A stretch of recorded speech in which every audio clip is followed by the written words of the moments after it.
नमस्कार, आप सभी का स्वागत है मेरे channel the mirror of truth पे। और इस वीडियो में हम बात करने जा रहे हैं ग्वाइटर यानी कि घेघा रोग के बारे में।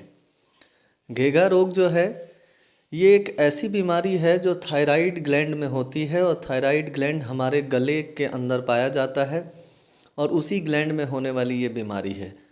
तो कृपया करके आप इस चैनल को सब्सक्राइब कर लीजिए। और इस वीडियो में हम बात करेंगे कि आखिर ये घेघा रोग होता क्यों है, इसका कारण क्या है, इसके क्या क्या लक्षण हमारे शरीर में दिख सकते हैं। जैसा कि आपको दिख रहा है, ये थायराइड ग्लैंड की संख्या 2 है, हमारे गले में पाया जाता है।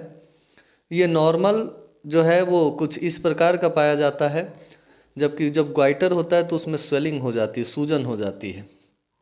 तो ये जो ग्वाइटर बीमारी है, ये मुख्य रूप से इस बीमारी में जो थायराइड ग्लैंड है उसमें सूजन आ जाती है।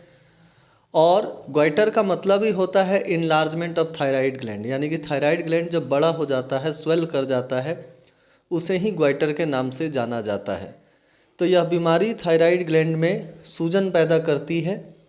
नॉर्मल थायराइड ग्लैंड जो है उसमें सूजन नहीं होती है, ना ही वो पैल्पेबल होता है। और ग्वाइटर जो है वो एक लैटिन भाषा ग्विटर से लिया गया है, जिसका मतलब होता है थ्रोट यानी कि गला। तो जब भी गले के अंदर इनलार्जमेंट होता है या थायराइड ग्लैंड के अंदर इनलार्जमेंट होता है तो उसको ग्वाइटर कहा जाता है। इस बीमारी में स्वेलिंग के कारण एक नोड्यूल यानी एक गांठ जैसा स्ट्रक्चर जो है वो गले के कभी एक हिस्से में और कभी दोनों ही हिस्से में दिखाई देता है। स्वेलिंग जो है इतनी ज़्यादा होती है कि डोमिनेंट नोड्यूल यानी कि एक काफ़ी विजिबल गांठ जो है, जो हमारी शारीरिक संरचना को भी गलत कर देता है, बुरा दिखाता है, कुछ इस प्रकार का गांठ जो है वो हमें देखने को मिलता है, कई बार गले के एक तरफ, कई बार दोनों तरफ। थायराइड के अंदर जो स्वेलिंग होती है वो अलग अलग प्रकार का हो सकता है। सिंपल ग्वाइटर हो सकता है, टॉक्सिक ग्वाइटर हो सकता है, नियोप्लास्टिक या इन्फ्लामेटरी या अदर कारणों से स्वेलिंग हमें देखने को मिल सकती है। तो हर प्रकार की स्वेलिंग जो है वो ग्वाइटर ही नहीं होता, उसे आपको चेक कराना चाहिए कि वो स्वेलिंग किस कारण से हुआ है। हाँ, ग्वाइटर एक कारण हो सकता है स्वेलिंग का, लेकिन हर बार स्वेलिंग के कारण ग्वाइटर नहीं हो सकता है। पैथोफिजियोलॉजी की बात करें तो जब हमारे शरीर में T4 T3 नाम के हार्मोन की कमी हो जाती है, जो थायरोक्सिन और थायरोआइडोनिन है, और जब थायराइड स्टिमुलेटिंग हार्मोन की मात्रा बढ़ जाती है, तब इस प्रकार की समस्या देखने को मिलती है, जहाँ पे होमोजीनस हाइपरट्रॉफी होता है, हाइपरप्लेसिया हो जाता है, फॉलिकुलर सेल्स काफ़ी ज़्यादा डिवीजन करते हैं, जिस कारण से ये नोड्यूल बनता है। या रिवर्सिबल चेंज होता है, या बदलाव हो सकता है इसमें, दोबारा से ये जो स्वेलिंग हुई है ये ठीक भी हो सकता है। कई बार ये स्वेलिंग एक तरफ और कई बार दोनों तरफ देखने को मिलता है। Enlargement thyroid hyper involve with the colloid, यानी कि जिसमें इन्फ्लामेशन होता है वहाँ पे कोलाइड काफ़ी ज़्यादा इकट्ठा होने लगते हैं और उसको कोलाइडल ग्वाइटर कहते हैं। डिफरेंशियल रिस्पॉन्स टू TSH, यानी TSH के कारण जो अलग अलग रिस्पॉन्स होता है थायराइड ग्लैंड का, उसी के कारण जो नोड्यूल है वो बनता है थायराइड ग्लैंड में। अलग अलग तरह के नोड्यूल्स जो हैं वो बनते हैं। कई बार मल्टी नोड्यूलर ग्वाइटर भी होता है, जिसमें कई सारे नोड्यूल होते हैं। नोड्यूल के अंदर सेकेंडरी चेंजेस भी होते हैं, यानी उनकी नेक्रोसिस होने लगती है, उसमें सिस्टिक डिजेनरेशन, हिमरेज, या कई बार मैलिग्नेंसी, यानी कि कई बार गले का कैंसर भी देखा गया है 3% केसेस में, यानी 100 में किसी 3 के अंदर ये हो सकता है। नॉर्मल थायराइड ग्लैंड कुछ इस प्रकार का, जबकि एबनॉर्मल का शेप बदल जाता है।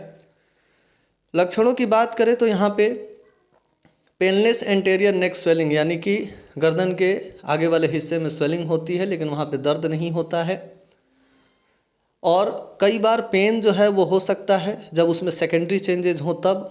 इनलार्ज ग्लैंड में ऑल्सो अफेक्ट नेबरिंग स्ट्रक्चर, यानी कि ग्लैंड बढ़ने से जो आसपास के मौजूद स्ट्रक्चर हैं उनमें भी बहुत सारे प्रभाव देखने को मिलता है।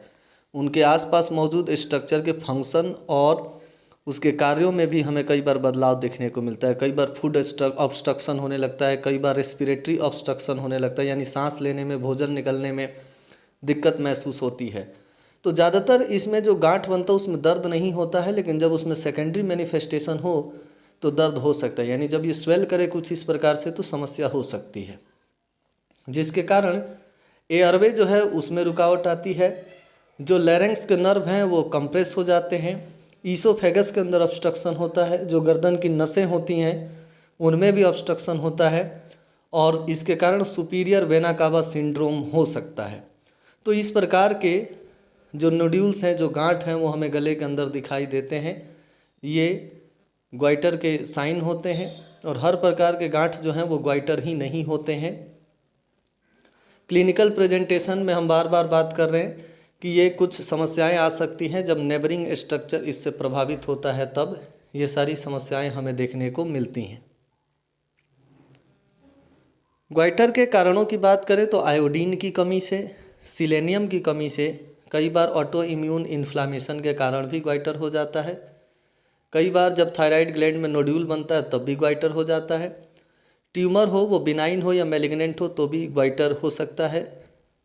फिजियोलॉजिकल में यानी कि प्रेगनेंसी के दौरान या पॉवर्टी एज में भी हमें ग्वाइटर देखने को मिलता है महिलाओं में। Goitre can compress the trachea, इसके कारण जो ट्रैकिया है वो सिकुड़ सकता है। ईसोफेगस जो है वो सिकुड़ सकता है, जिस कारण से सांस लेने में और भोजन को निगलने में बहुत सारी समस्याओं का सामना करना पड़ता है। प्रमुख रूप से हम बात करें तो आयोडीन के कमी के कारण ज़्यादातर ग्वाइटर जो है वो हमें देखने को मिलता है। तो हमें अपने डाइट में बेहतर आयोडीन के स्रोत को शामिल करना चाहिए। इस वीडियो में हमने बात किया ग्वाइटर क्या है, घेघा रोग क्या है। कृपया करके आप इस चैनल को सब्सक्राइब करिए और बेल आइकॉन को प्रेस करिए और वीडियो को ज़्यादा से ज़्यादा शेयर